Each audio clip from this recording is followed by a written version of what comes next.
Buenas tardes, jóvenes. Ya creo que somos 36. Bueno, vamos a continuar con las clases. Aquí vamos a hablar de un poco de teoría, ¿no? Bueno, ¿qué son las cimentaciones, no? Las cimentaciones o las estructuras que se apoyan en el suelo, incluyendo edificios, puentes, represas, están formadas básicamente por dos partes. La parte superior o superestructuras y la parte inferior o cimentaciones, ¿no? En el caso de nosotros,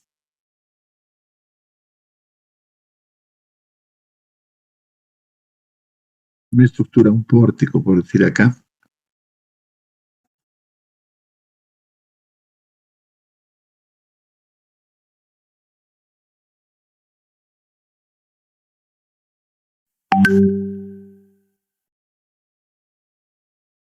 es un pórtico, ¿no? En un plano, y normalmente sí, tratamos siempre de colocar que son empotrados, ¿no? ¿Por qué empotrados? Porque normalmente el suelo puede ser un suelo granular o un suelo cohesivo, ¿no?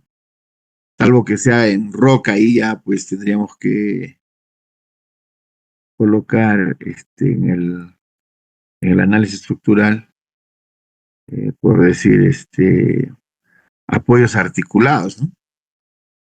De hecho, si es de concreto armado, eso no se va a ver como articulado, pero el diseño sí, ¿no? Entonces, por ejemplo, podría ser,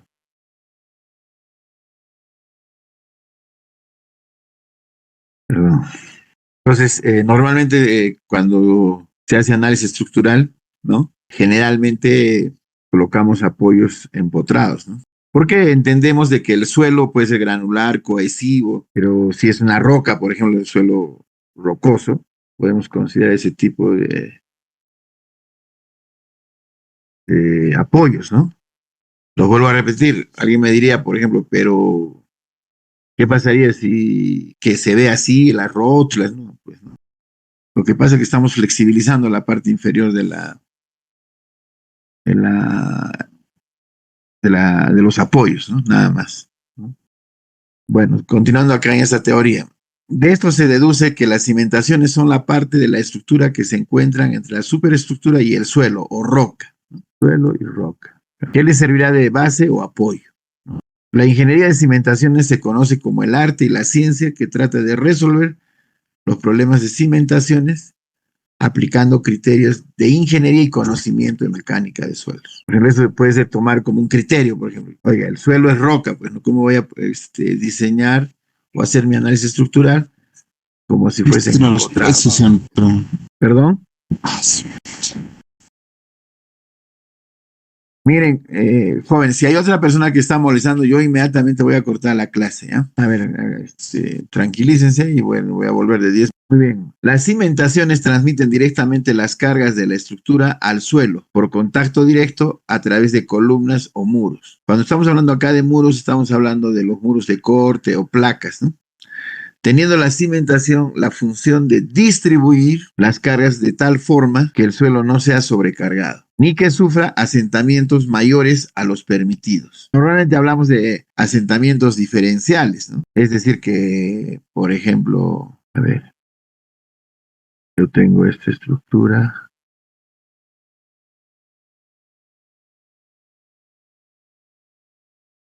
y vamos a suponer que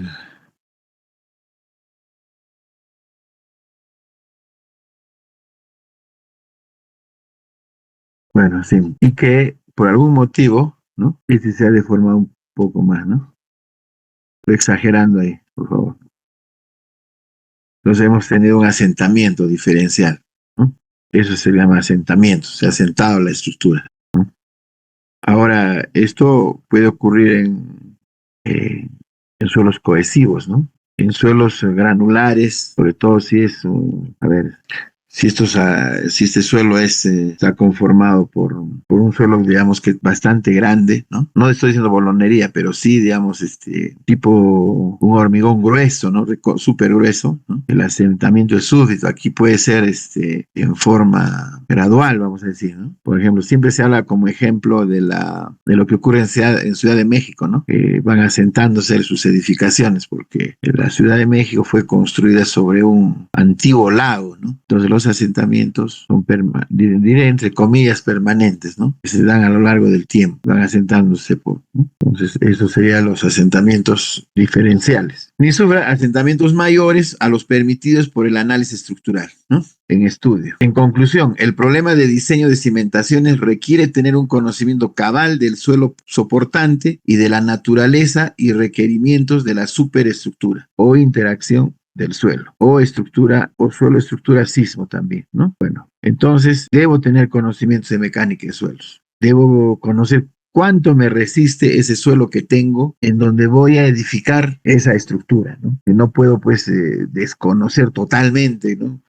Cómo es ese suelo. Lógicamente ahí te hará un estudio de mecánica de suelos y donde el laboratorio nos dará, y el especialista nos dará la capacidad portante del suelo.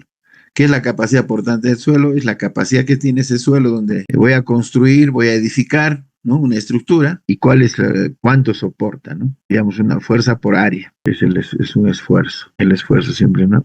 A ver, esta formulita es muy importante. Carga P, por ejemplo, ¿no?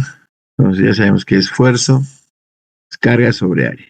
Entonces, la capacidad portante es esa resistencia que tiene el suelo, ¿no? Porque sobre ese suelo vamos a edificar nuestra estructura. Para asegurar un conocimiento del suelo en forma adecuada, es conveniente hacer pruebas y exploraciones en laboratorio de suelos y en el sitio también, ¿no? Y de esta manera, luego de un adecuado procesamiento de los datos obtenidos, se podrá conocer las cargas que el suelo puede soportar en forma segura. Entonces, de hecho tenemos, bueno, nosotros no, de repente, si es el ingeniero estructurista, a pedir que se haga un estudio de suelos, ¿no? Y que lo más importante nos den la capacidad portante de ese suelo. Con esa capacidad portante yo puedo comenzar a diseñar, ¿no? Inclusive en una primera instancia puedo calcular el área que voy a tener, digamos, de una zapata, ¿no? De una zapata, el área.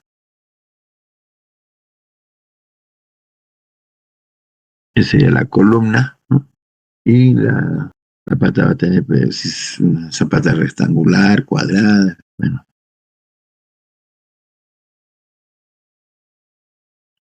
Puedo poner A si quiero, acá, A mayúscula y B, ¿no? Entonces es nomenclatura simplemente, ¿no? Entonces con esta fórmula también si yo tengo la carga que va a ir, que está siendo transmitida por esta columna, y si tengo la capacidad portante del suelo, tengo esta carga, ¿no? Puedo encontrar el área, ¿no? El área que necesito el área mínima que necesito para que pueda soportar esa carga que es transmitida por la columna, ¿no? Y lógicamente la zapata va a trasladar al suelo. Bueno, luego de ese adecuado procesamiento de los datos obtenidos, se podrá conocer las cargas que el suelo puede soportar en forma segura. Esa capacidad portante la voy a obtener del laboratorio. Para fines de ingeniería, el terreno se considera clasificado en forma general en dos, ¿no? En rocas y suelo. Muchas veces, como les digo, nuestras estructuras van a ser cimentadas sobre una roca o un suelo. Entonces, aquí ya comenzamos a visualizar que un pórtico que tiene estos apoyos generalmente va a ser cimentado, ¿no? Sobre un suelo granular o sobre un suelo cohesivo, ¿no? O la mixtura de ambos. Pero si tengo roca, yo no puedo hacer esto, ¿no? Porque completamente rígida mi estructura. Un ejemplo que siempre dan los profesores en física, ¿no? Un vidrio, por ejemplo, una plancha de vidrio, digamos, de 20 centímetros, pareciera que es rígida, ¿no? Pero si hacemos su ensayo, es frágil, ¿no? Entonces, lo que no podemos es hacer rígido con rígido, ¿no? Tengo una roca que, entre comillas, es rígida y mi estructura, que he hecho el análisis estructural, ¿no? También sería rígida, porque este apoyo es un apoyo rígido, ¿no? Entonces eso no da. Bueno, las rocas, ya sabemos, ya ustedes lo han estudiado en geología, en mecánica de suelos, están compuestas por acumulaciones de partículas unidas fuertemente formando masas duras y a veces frágiles, ¿no? Porque hay rocas que son frágiles. Los suelos son formaciones de partículas separadas, no unidas rígidamente, y los espacios que hay entre las partículas están llenados por aire o agua. Eso también es parte del estudio de laboratorios de mecánica de suelos, pero de alguna forma se tiene que decir acá en este curso. Entonces hay varios conceptos que ustedes ya los conocen, pero simplemente los estamos repasando, ¿no? Y para poder que nos apoye esos conceptos, para poder luego diseñar lo que es más importante en este curso, que es el diseñar, digamos, cimentaciones, ¿no?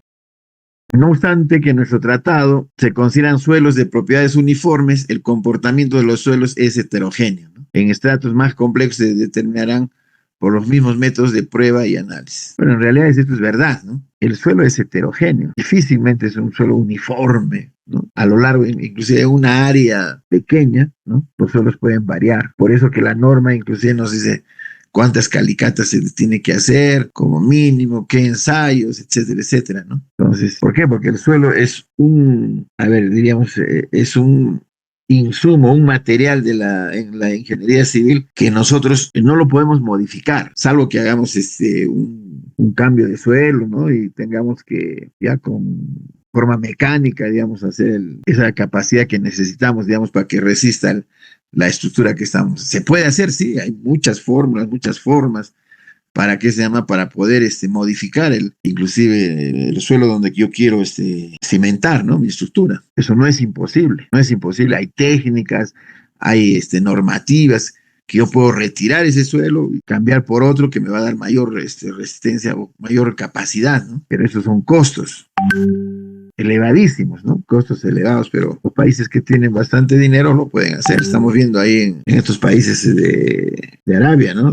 Donde inclusive han creado han creado entre comillas suelos, ¿no? Para poder edificar sus tremendas estructuras. Entonces eso no podemos cerrar nuestra mente y decir, no se puede hacer. Ahí es el suelo que yo tengo. Sí, se puede hacer, pero eso tiene costos, necesita otras técnicas, necesita equipos, etcétera, etcétera, y eso cuesta, ¿no? Entonces, si volteamos un poco a la realidad nacional, ¿no? Sabemos y dicen que más o menos entre 60 y 70% de las edificaciones en el Perú son informales, ¿no? Son de autoconstrucción, sin ningún tipo, digamos, de seguimiento técnico, sin la participación de profesionales, ¿no? Esa es una realidad. Estamos viendo ahora con los problemas que tenemos en la costa, ¿no? En el norte y de Ica hacia arriba, ¿no? Ya desde el hecho del uso del suelo, la gente por necesidad o a veces por terquedad o por lo que sea, también por corrupción, comienzan a edificar sus casas muy cercanos a los lechos de los ríos, ¿no? Y de las quebradas, a sabiendas de que el Perú no es de ahora. Yo desde que soy niño siempre desde que he sido niño escucho los huaicos, ¿no? Bueno, ahora la tecnología, la televisión, ¿no? Podemos inclusive ver en vivo, ¿no? Pero antes siempre me acuerdo que salían los periódicos, huaico en Lima, huaico en no sé dónde, fenómeno del niño,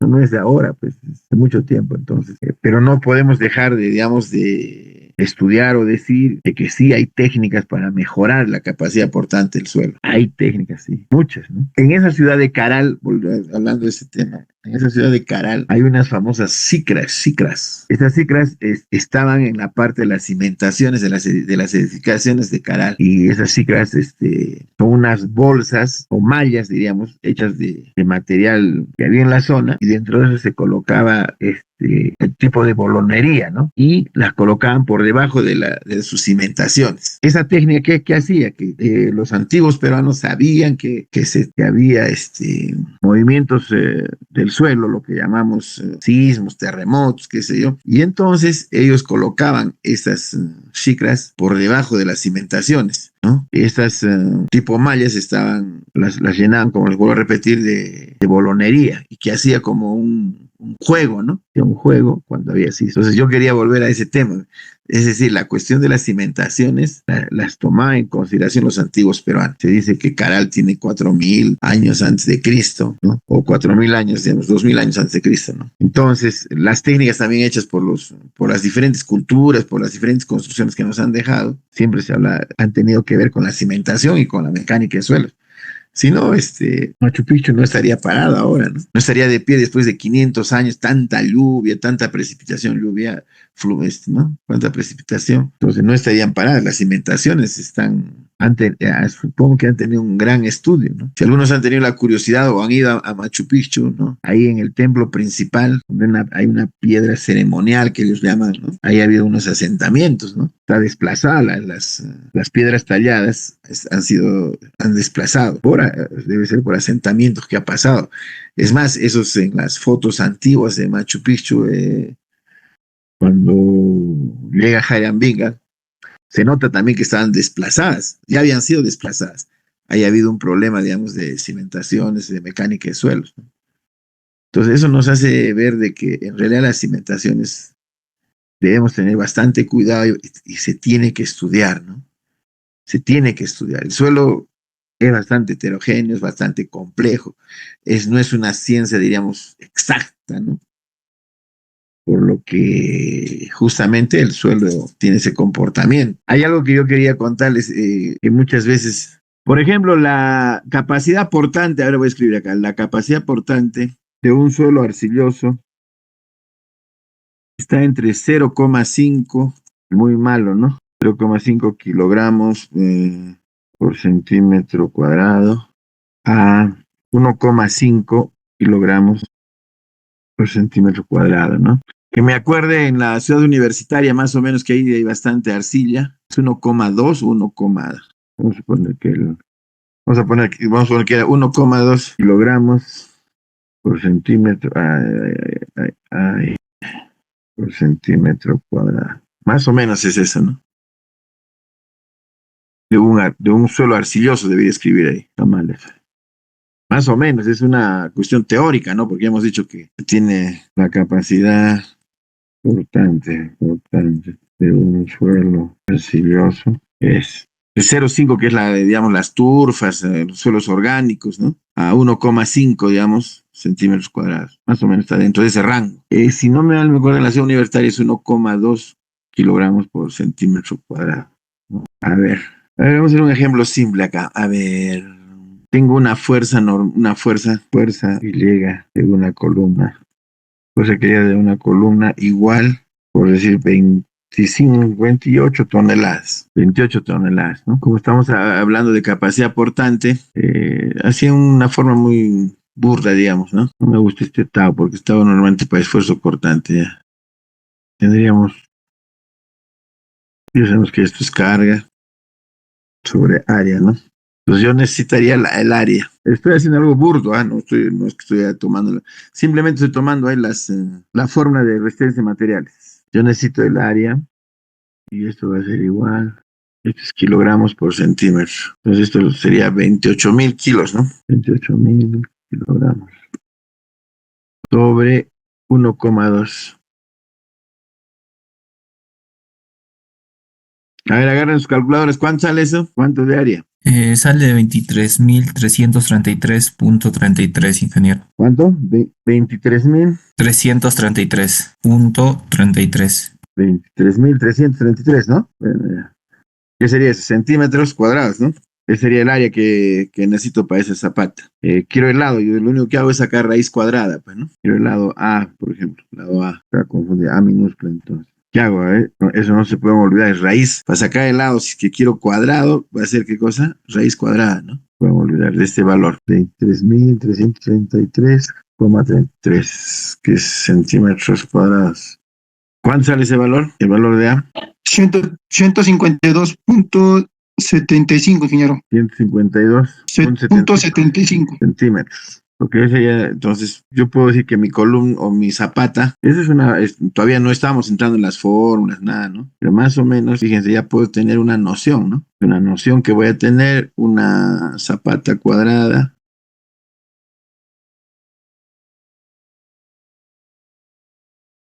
Metros, ¿no? Y aquí también sería 1,55 metros.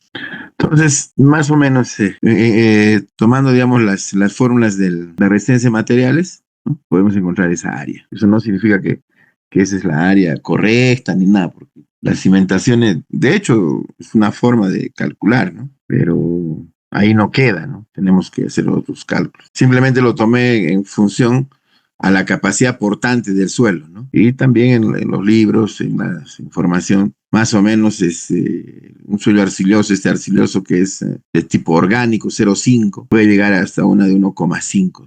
Algo que me acuerdo de la ciudad universitaria, teníamos 1,2. Aquí hay una situación que yo quería, por eso toqué el tema de la ciudad universitaria y lo que ocurre en Juliaca, ¿no?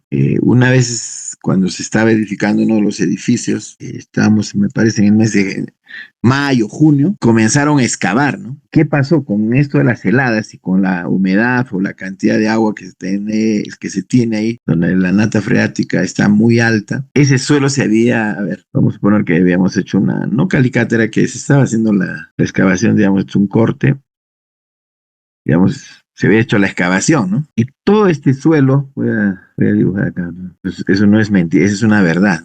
Todo el suelo, ¿no? Estaba por debajo, digamos, del suelo natural o del suelo que había sido limpiado para poder excavar, digamos, las cimentaciones. Todo este suelo estaba congelado, jóvenes. Todo este suelo estaba congelado. Vamos a suponer que se hizo rupturas ahí, ¿no? Y el momento que los albañiles excavaban esto, no es que parecía roca, entre comillas, de la dureza que tenía el suelo que se había congelado. Y ojo, a eso sería más o menos casi de los 2 metros, ¿eh? Excavación 2 metros tenía más o menos, o más de repente. Y experimentamos ahí de que todo este suelo estaba congelado, y no solo eso, sino que al excavar parecía roca, ¿no? Es decir, los albañiles no podían excavar esto, ¿no? Hicieron esfuerzos utilizando ya otro tipo de herramientas para poder hacer la excavación. En Europa, por ejemplo, cuando ellos quieren aumentar la capacidad portante del suelo, ellos congelan el suelo, pero lo mantienen congelado, ¿no? Porque se supone que en los tiempos, digamos, de avenida o de lluvia, ¿no? Esto ya no estaba congelado, este suelo, digamos, ¿no? No estaba congelado. Y al estar congelado mantenía resistencias altísimas, altísimas. Pero el problema es de que a lo largo, digamos, del tiempo, inclusive dentro de ese periodo hasta final de año que viene el periodo de lluvia, de hecho, este congelamiento natural que tuvo el suelo por las heladas que tenemos acá en Juliaca, eso pasó, ¿no? Sí, ya no está. Entonces, en Europa, jóvenes y en algunos países, digamos, del Asia, congelan el suelo con helio, pero eso lo mantienen, pues, en forma perpetua, vamos a decir, ¿no? Y aumentan la capacidad portante, digamos, del suelo.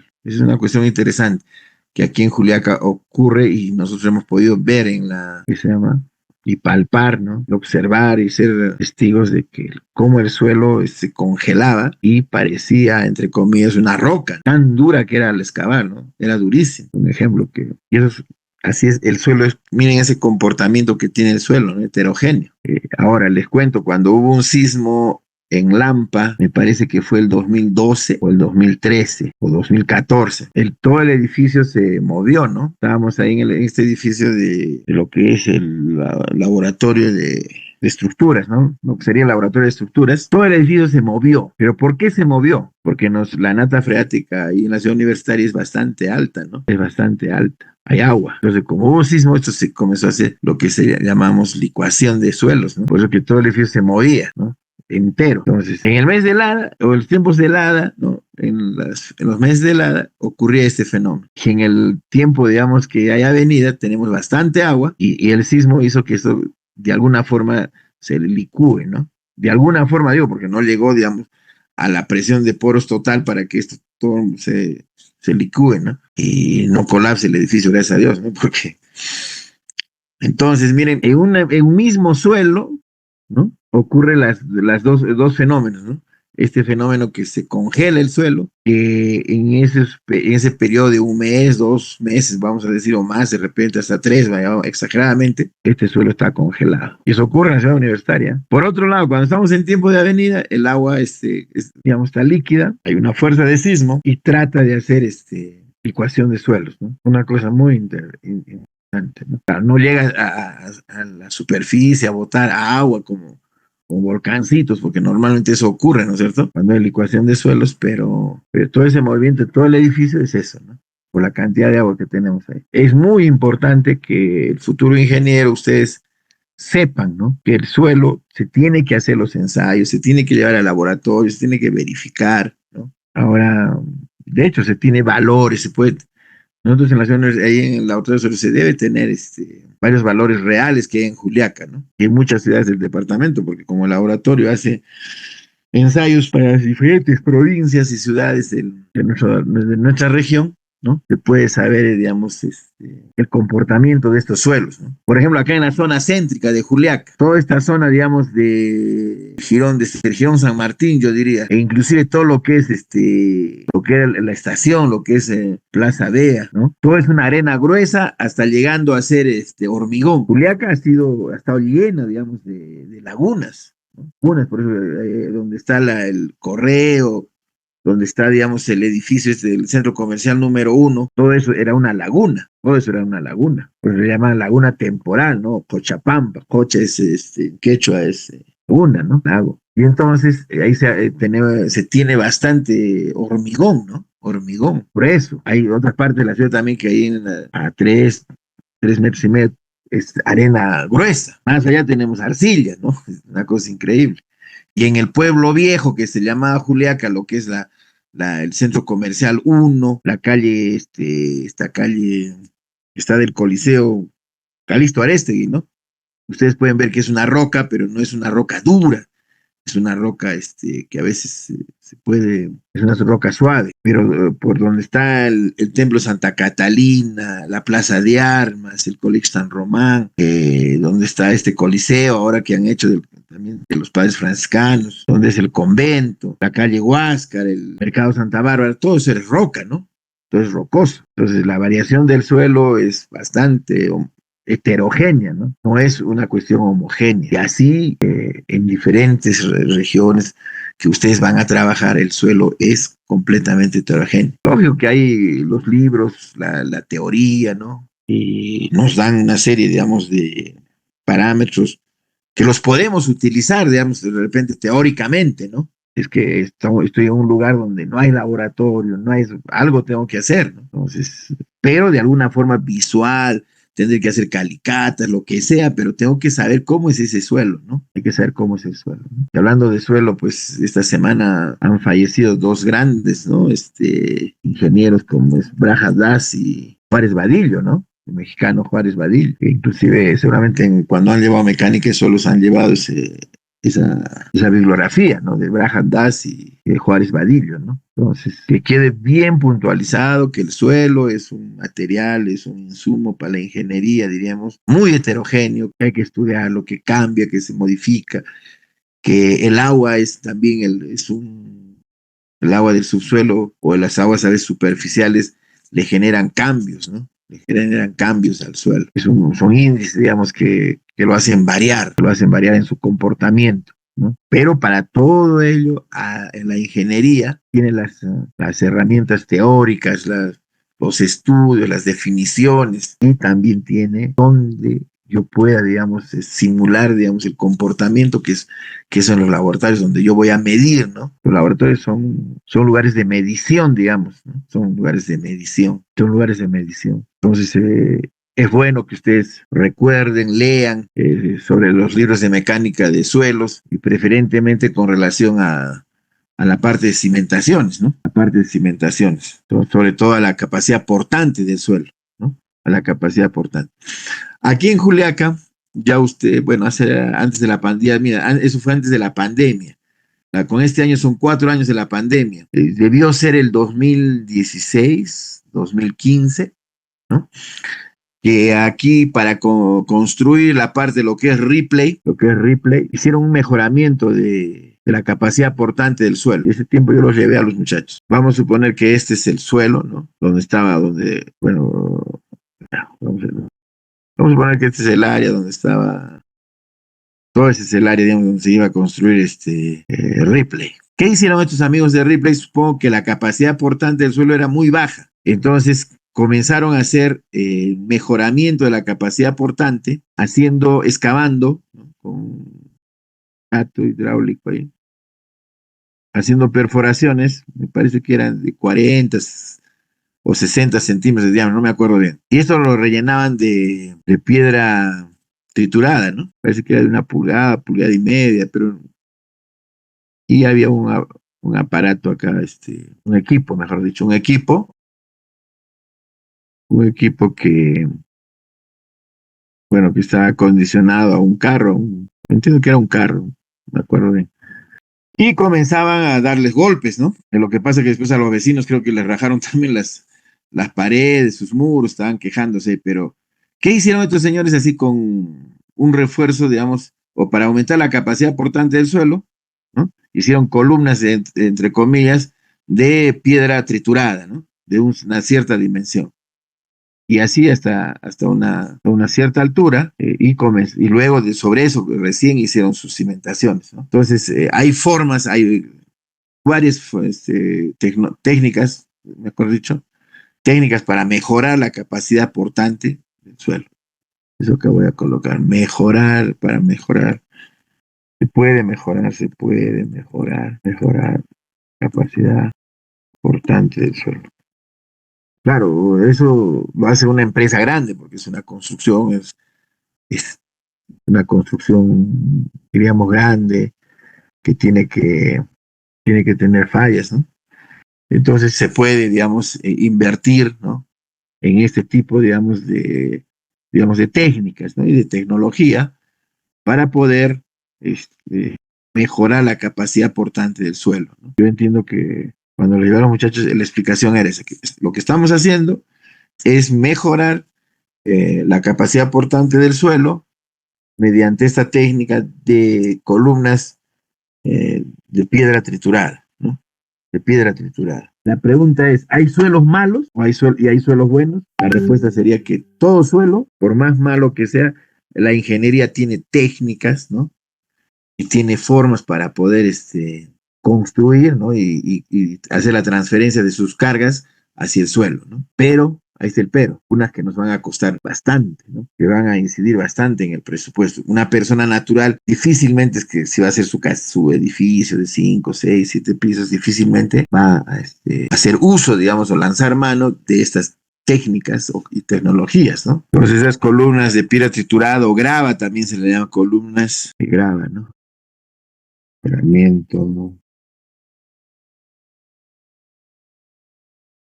El suelo, columnas de grava, ¿no? Grava. Voy a poner acá piedra triturada, ¿no? Es piedra triturada, sí, es una triturada, ¿no? Triturada. Y mediante un equipo, lógicamente, ¿no? Mediante un equipo. Esa forma, por ejemplo, como les digo, la han hecho acá en Juliaca y para construir la parte donde está Ripley, sobre todo. Esa parte no había, ¿no? De Ripley. Han aumentado. Y también parte de Plaza Vea. Entonces hay varias formas, esta es una de las tantas formas, digamos, de mejorar la capacidad portante del suelo. Entonces eso que quede bien claro, jóvenes, hemos hablado ya varios temas ahí, ¿no? Pero lo que estamos incidiendo bastante en que ustedes tengan conciencia de que el suelo es un material heterogéneo, generalmente. Es un suelo donde sus particularidades son diferentes unas a otras, sus propiedades. Y para que cimentar nuestras estructuras, se tiene que hacer un estudio de suelos, ¿no? Un estudio de suelos. sobre todo si es una estructura como un hospital, un colegio, una universidad, ¿no? Edificios públicos y edificios industriales, y también, ¿por qué no, edificaciones ¿cómo son? Edificios, digamos, de departamentos, ¿no? Siempre es bueno, ¿no? O si no, pues si es que no hay, por decir, ya no hay, pues tenemos que lanzar mano de algunos ensayos, ¿no? Llamaríamos bastante empíricos, ¿no? Bastante empíricos. De hecho, ya de estos, el laboratorio no es una cuestión exacta en suelos, ¿no? Por ejemplo, el CBR. CBR es un ensayo donde yo tengo que medir, digamos, esa capacidad de mi suelo con relación a un determinado, que se llama, a un determinadas particulares de un suelo que se tienen en Estados Unidos, ¿no? Entonces, es un patrón, por decir, ¿no? que se ha hecho. Entonces, en función de ese patrón, yo trabajo. Ahora, ¿cómo se ha llegado a eso? En las repeticiones, digamos, de los ensayos, en el uso del laboratorio, no una vez, sino un montón de veces, ¿no? Y hasta ahora, inclusive para carreteras, ustedes ven cómo fallan las carreteras, ¿no? Fallan las carreteras. Que los edificios sufren un asentamiento también, pero bueno, el material, el concreto, como le llaman, es un material noble que a veces resiste muchas cosas, ¿no? Hasta que a veces, ante fuerzas ya bastante altas, toma otro tipo, digamos, de comportamiento, ¿no? Bueno, acá dice, cuando existen cargas horizontales temporales o accidentales, también se puede decir tanto como el viento o sismo, se considerará el 100% de las cargas verticales y el incremento de estas debido a las fuerzas horizontales. Cuando excede de esta cantidad, salvo que las especificaciones de diseño así lo indiquen, ¿no? Entonces, nosotros estamos en un país donde tenemos sismos a diario, ¿no? A diario. Sí, yo tengo acá en el celular, ahí vamos a ver si ha habido un sismo hoy día. Entonces, el sismo también es otra de las fuerzas que tenemos por la formación, digamos, de la Tierra, ¿no? Se tiene que tener bastante cuidado. No nos podemos olvidar que en nuestro país los sismos son permanentes, ¿no? Permanentes. Amén de la hora de los huaicos, ¿no? Amén de la lluvia, los huaicos. Muy bien, entonces se considerará un factor de seguridad mínimo de 1,5 al levantamiento y también 1,5 al volteo, a no ser que las especificaciones particulares de diseño del proyecto indiquen otros valores mayores, pero esos son los mínimos. Vamos a hablar de la profundidad ahora. Acá es mínima, ya no es que hay una O de más, pero problemas, yo voy a borrar, a ver, profundidad mínima.